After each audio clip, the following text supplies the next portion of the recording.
کہہ بھی سکتے ہیں نہیں بھی کہہ سکتے. وہ آلو ہیں, ان کردار کا نام میں نے آلو رکھ دیا ہے. آگے سے سڑا ہوا ہے, پیچھے سے صحیح ہے, یا پیچھے سے سڑا ہوا ہے آگے سے صحیح ہے, یہ آپ کو فیصلہ کرنا پڑے گا.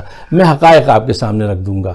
میں ذرا فاسٹ فارورڈ کر کے بٹن دبا کے چلوں گا, کیونکہ یہ کہتے ہیں 10 منٹ میں 9 منٹ میں سب کچھ بتا دیجئے. اچھا, دوسرا آج کے دور کا میر جعفر وہ ہے جو کہتا ہے کہ ہم یہ نہیں کہیں گے کہ پاکستان کھپے. اس کا نام کیا ہے؟ جاوید لطیف. آج کے دور کا میر صادق خواجہ آصف ہے جو ہمارے فوجیوں کے شہداء کی لاشوں پہ کھڑے ہو کے کہتا ہے کہ 65 کی جنگ بھی ہم نے ہاری ہے, 71 کی جنگ بھی ہم نے ہاری ہے, جو ڈی مورلائز کرنا چاہتا ہے قوم کو. یہ آج کے دور کا میر جعفر ہے. آج کے دور کا میر جعفر شہباز شریف ہے جو اقتدار کی خواہش میں دوسروں کو خوش کرنے کے لیے کہتا ہے ہم تو بھکاری ہیں, ڈیمورلائز کرنا چاہتا ہے پوری قوم کو. یہ آج کے دور کا میر جعفر ہے. آج کے دور کا میر جعفر نواز شریف ہے جو بھارت میں جا کے کہتا ہے کہ ہماری فوج نے آپ کی پیٹھ میں خنجر گھونپا ہے. بھارت میں جا کے یہ بات کہتا ہے. یہ آج کے دور کا میر صادق اور میر جعفر ہے, صرف اقتدار حاصل کرنے کے لیے.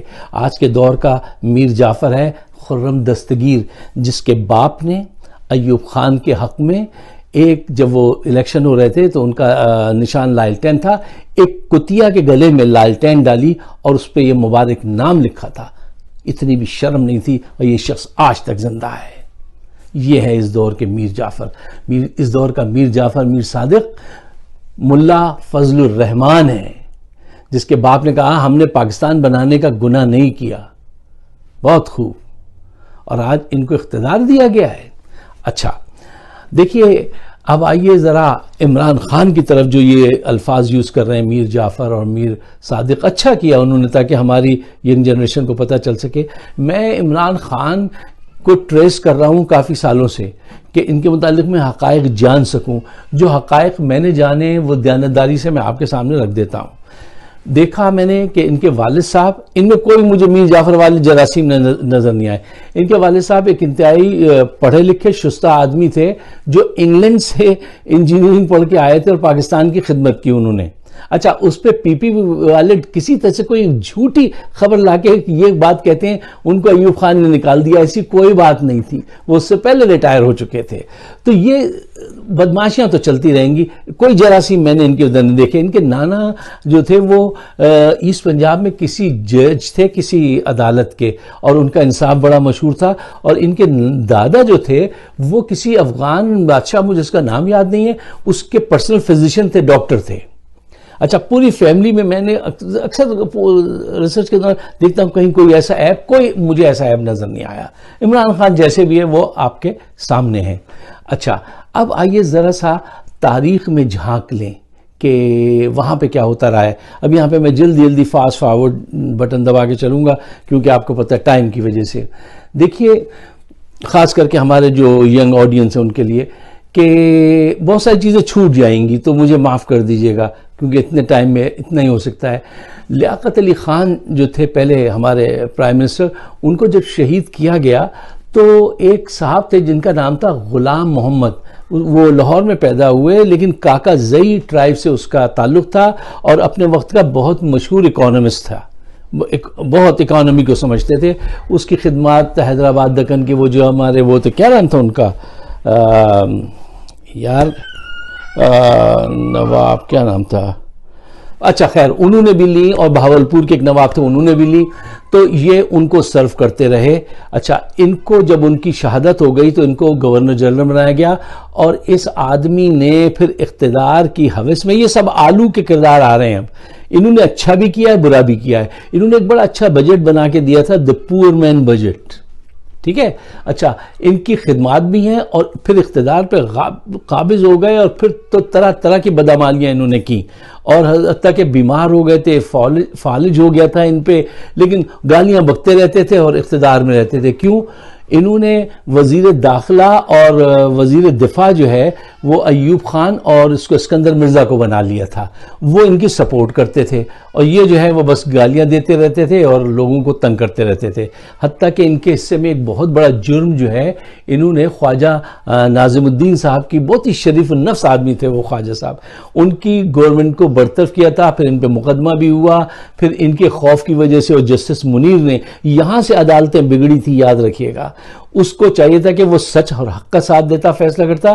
اس نے غلام محمد کے حق میں فیصلہ دے دیا, جبکہ انہوں نے اسی وقت بجٹ بھی پاس کروایا تھا. بڑے اچھے آدمی تھے. اب وہ ایک لمبی کہانی ہے, کسی وقت میں آپ کو بتاؤں گا. اچھا, اس کے بعد اسکندر مرزا جو تھے, جب ان کی طبیعت بہت زیادہ خراب ہو گئی تو اسکندر مرزا کو کہا گیا کہ اب آپ آئیے. اچھا, بات کیا ہو رہی تھی, میں کہاں تک پہنچا تھا؟ ہاں, اسکندر مرزا تک ہم آ گئے تھے. اچھا, اسکندر مرزا کو صاحب جب ان کی طبیعت زیادہ خراب ہو گئی غلام محمد کی, تو وہ آ گئے اقتدار میں. اچھا, وہ آئے تو انہوں نے پھر عیاشیاں شروع کی. اچھا, یہاں پہ ایک بہت اہم بات سنیے آپ. اسکندر مرزا آپ کو پتہ ہے کون ہیں؟ یاد رکھیے گا, یہ میر جعفر کے پڑپوتے تھے.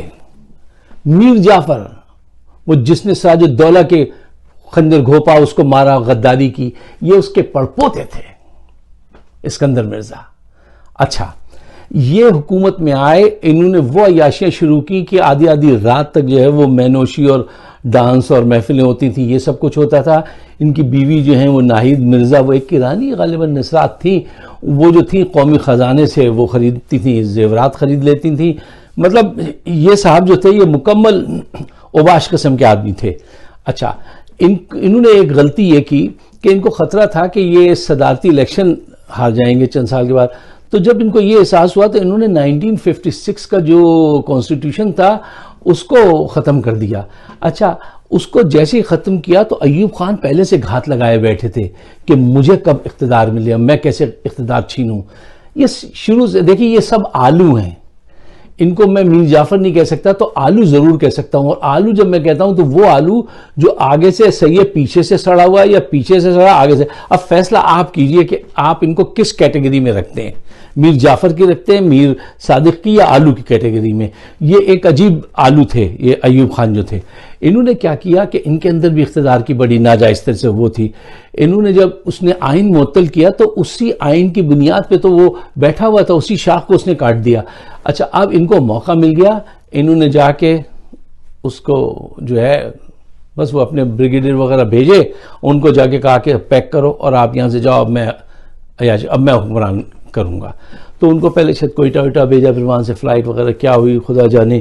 وہ لندن چلے گئے. بہرحال لندن میں جا کے وہ کہیں سنا تھا کہ ویٹر لگ گئے تھے, کچھ ان کا ایک دوست تھا اس نے ایک کلب کا ممبر ان کو بنوا دیا تھا. پھر ان کا وہاں انتقال ہوا, پاکستان میں کہا گیا کہ ان کی لاش لائی جائے, پاکستان نے منع کر دیا, ہم نہیں لانے دیں گے. پھر شاہ ایران نے جو ہے وہ اس وجہ سے کہ وہ ان کے ہم فرقہ ہم مذہب تھے ذرا, تو اس وجہ سے ان کو الاؤ کیا کہ آپ ہمارے یہاں ان کی لاش بھیج دیجئے. تو بہرحال وہ ایران میں جا کے دفن ہو گئے. اچھا, اب آئیے فاسٹ فارورڈ. ایوب خان جو ہیں, ایوب خان نے خوبیاں بھی کی اور خامیاں بھی کی. دیکھیے, انہوں نے ڈیم بنائے, ٹھیک ہے نا, انڈسٹریل ترقی کی کوشش کی, اس کے کامیابی بھی ہوئی. اس کے علاوہ انہوں نے ہی مشرقی پاکستان کے اندر علیحدگی کے بیج ان کی پالیسیز کی وجہ سے ہوئے. انہوں نے جمہوری وہ ڈسکارڈ کر دیا, محترمہ فاطمہ جناح کو زبردستی جھوٹ طریقے سے ہرایا گیا اور کراچی میں قتل عام کروا دیا تھا ان کے لڑکے نے. یہ جو ہیں گوہر ایوب, انہوں نے لیاقت آباد میں, لوگ کہتے ہیں ایسا لگ رہا تھا جیسے ہندو مسلم فساد ہو رہے ہوں, کیونکہ کراچی کے لوگ کہتے تھے نہیں ہم فاطمہ جناح کو ووٹ دیں گے اور وہ مادر ملت ہیں اور وہ ڈیموکریٹک ہیں, یہ ڈیموگوگ ہیں. تو اس پہ انہوں نے بہت خون بہایا. اچھا, جب یہ 10 سال کے بعد تنگ آ گئے تو پھر انہوں نے کیا کیا کہ انہوں نے جاتے ہوئے اپنا اقتدار جو تھا وہ ایک کسی شریف کے نہیں, ایک بہت ہی بدمعاش, ایک شرابی ڈھنڈاری یایا خان کے حوالے کر دیا. یایا خان کیا تھا؟ وہ موٹی عورتوں کا رسیہ ایک آدمی تھا. وہ عورت کے ننگے جسم پہ روح افزا ڈال کے پھر اس کو پیا کرتے تھے, اور یہ حرکتیں تھیں ان کی, گانے سنا کرتے تھے. یہ وہ انتقاماً چھوڑ گئے تھے اس کے حوالے یا کیا تھا یہ تو اللہ ہی جانتا ہے. بہرحال اسی کو اقتدار دے کے گئے. اس کے بعد بھٹو صاحب کا دور آیا. بھٹو صاحب کے اندر جو ہے وہ اقتدار کی خواہش بہت تھی. ان کے اندر میں نے کوئی ایسے جراثیم نہیں دیکھے میر جعفر والے, لیکن اقتدار والے میں نے بہت جراثیم دیکھے ہیں. اگر وہ مان جاتے کہ حق مجیب کا بنتا ہے, وہ جیتا ہے, تو انہوں نے بجائے یہ حق اس کی منظور کرنے کے یہ فرما دیا کہ اگر کوئی ڈھاکہ اسمبلی میں گیا تو میں اس کی ٹانگیں توڑ دوں گا. یہ پرنٹڈ چیزیں ہیں. میں آپ کو کوئی بھی چیز ایسی نہیں بتاؤں گا کہ جس کا سرا نہ ملے آپ کو, ٹھیک ہے نا. اور ہم ادھر تم ادھر. وہ بہرحال پاکستان ٹوٹنے میں ایوب خان کی پالیسیز کا اثر تھا. ان کے ساتھ جو ظلم ستم ہم ناانصافی اس پاکستان کے ساتھ کرتے رہے اس کا اثر تھا. اینڈ پہ وہ گیند ان کے کورٹ میں آ گئی اور یہ جو تھے یہ بس اقتدار میں تھے. اب وہ ایک لمبی ان کی پوری کہانی ہے, میں کسی اور ہی آپ کو بتا سکتا ہوں. اس کے بعد ضیاء صاحب آئے. اب ضیاء صاحب جو ہیں ان کے متعلق آپ کیا کہیں گے؟ ضیاء صاحب کے متعلق آپ کیا کہیں گے؟ وہ بھی آلو ہیں, آگے سے سڑا ہوا پیچھے سے اچھا. ان کو بھی اقتدار کی لذت ہاتھ آ گئی تھی. 90 دن کا انہوں نے کہا تھا کہ وہ الیکشن کرا دیں گے, اور 90 دن کے بعد جو ہے وہ انہوں نے کبھی 90 دن 9 سال بن گئے, ٹھیک ہے نا. تو وہ بھی آلو ہیں, آپ ڈیسائیڈ کیجئے کہ نا انہوں نے کیا کیا. اس کے بعد یہ آ گئے مشرف آ گئے. مشرف جو ہیں ان کے متعلق بھی انہوں نے اکانومی کو بہت صحیح کرنا چاہا, بہت صحیح کیا. انہوں نے بڑی ڈپلومیٹک طریقے سے وار لڑی افغانستان میں. امریکنز آج بھی کہتے ہیں کہ اس آدمی کی وجہ سے ہمیں نقصان ہوا ہے, اس نے ہمارے ساتھ ڈبل گیم کیا. انفیکٹ انہوں نے ڈبل گیم کیا اور امریکہ کو پھنسا دیا. ٹریلینز آف ڈالر ہمارے خرچ ہو گئے, بدنامی الگ ہوئی, اور یہ جو ہے پھر وہاں سے یہ آدمی نکل لیا. اچھا, تو یہ آدمی بھی آلو ہے. اب آپ ڈیسائیڈ کیجئے یہ سڑا ہوا آگے سے پیچھے سے صحیح یہ کیا ہے, تاریخ میں ان کا کیا مقام ہوگا, یہ آپ طے کر لیجئے. اچھا, جو ریئل میر جعفر ہیں, جو ریئل اس دور میں اوتھنٹک مطلب بات جو ہے وہ نواز شریف ہیں, جو بھارت کی گود میں بیٹھتا ہے, ایک لفظ بھارت کے خلاف نہیں کہتا ہے. کشمیریوں سے کہتا ہے کشمیر کو بھول جاؤ. وہ کلبھوشن پکڑا گیا, اس کے خلاف ایک لفظ نہیں کہتا ہے. یہ بس بھارت سے کہتا ہے مجھے تم اقتدار دلاؤ, میں جو ہے وہ پنجاب تمہارے پنجاب کے ساتھ ضم کر لوں گا, بس اقتدار میں رکھو. یہ اس کا بھائی, اس کی بیٹی, پورا پریوار جو ہے وہ بس اقتدار کے لیے کہتا ہے کوئی کچھ بھی کرا لے. اور یہی ایٹیٹیوڈ ان کے ساتھ جو ان کے ایسوسیٹ ہیں, چاہے وہ خواجہ آصف ہوں یا وہ ایک آدمی ہے پرویز رشید کہ ٹوٹا ہوا بٹن نہیں دوں گا شیروانی کا, اس قدر اقتدار سے انہیں وہ ہے کہ یہ کہتے ہیں کہ ہمیں کسی کے بھی آگے جھکنا پڑے, اپنی بے عزتی کرانی پڑے, ہم وہ کرا لیں گے. بھارت میں جا کے کہتے ہیں کہ ہم نے آپ کے پیٹھ میں خنجر گھونپا ہے. یہ ہیں میر جعفر. ایسا کوئی کام عمران خان کے پاس نہیں ہے. کس نے اچھا کہا تھا, کوئی ایسا داغ سجدہ میرے نام پر نہیں ہے, کسی سنگ دل کے در پہ میرا سر نہ جھک سکے گا, میرا سر نہیں رہے گا مجھے اس کا ڈر نہیں, میرے کارواں میں شامل کوئی تنگ نظر نہیں ہے, جو نہ مر مٹے وطن پر وہ میرا ہم سفر نہیں ہے, در غیر پہ ہمیشہ تمہیں سجدہ ریز دیکھا, کوئی ایسا داغ سجدہ میرے نام پر نہیں ہے. عمران خان کے متعلق ہم یہ بات کہہ سکتے ہیں, نہ اس کے فور فادر میں یہ جراثیم دیکھے ہم نے, نہ اس میں دیکھے. وہ اپنی دھن کا پکا ایک شخص ہے جو وقت اللہ تعالیٰ اس کی مدد فرمائے کہ وہ اس قوم کو ان کرائسس سے نکال کر ایک مضبوط قوم بنانا چاہتا ہے. کیا ہم اس کا ساتھ دیں گے؟ کیا آپ اس کے لیے تیار ہیں؟ تیار ہونا چاہیے یار, تیار ہونا چاہیے. یہ موقع پھر نہیں ملے گا. اگر عمران خان ناکام ہو گئے یا ان کو مار دیا گیا یا یہ تحریک کچل دی گئی تو اس کے بعد میرا انٹرسٹ تو بہت کم ہو جائے گا پھر پاکستانی پولیٹکس سے, کیونکہ یہ انتہا ہے, اس سے زیادہ ہو نہیں سکتا. آپ سب اللہ آپ کو خوشیاں دے, اپنے خیالات سے نوازیے گا, اور اگر میری رائے کو آپ صحیح سمجھتے ہیں تو اس کو شیئر ضرور کیجیے گا. میں اپنے تمام ابھی مجھے جو انالیٹکس دکھائے ان لڑکوں نے کہ وہ ینگسٹر بہت دیکھ رہے ہیں, تو میں نے ایک دوست سے پوچھا کہ یہ کیا وجہ ہے, تو انہوں نے کہا ہم اپنی یونیورسٹی میں بچوں کو ریکمنڈ کرتے ہیں جو IR کے لڑکے ہیں اور جرنلزم کے کہ وہ آپ کا پروگرام دیکھا کریں. شاید یہی وجہ ہے کہ ماشاءاللہ وہ بڑھ رہی ہے تعداد. تو ان تمام بچوں کے لیے یہی ہے کہ بیٹا آپ دیکھیے اور اپنے دوستوں کے ساتھ شیئر کیجیے اور ریسرچ خود کیجیے, خود ریسرچ کیجئے کہ کیا ہے پاکستان، کیوں بنا، کیا ہوا، کیا ہونے والا ہے، اور آپ اس میں کیا کر سکتے ہیں۔ مجھے اپنے خیالات سے ضرور نوازیے گا۔ آپ سب کا بہت بہت شکریہ۔ خدا حافظ۔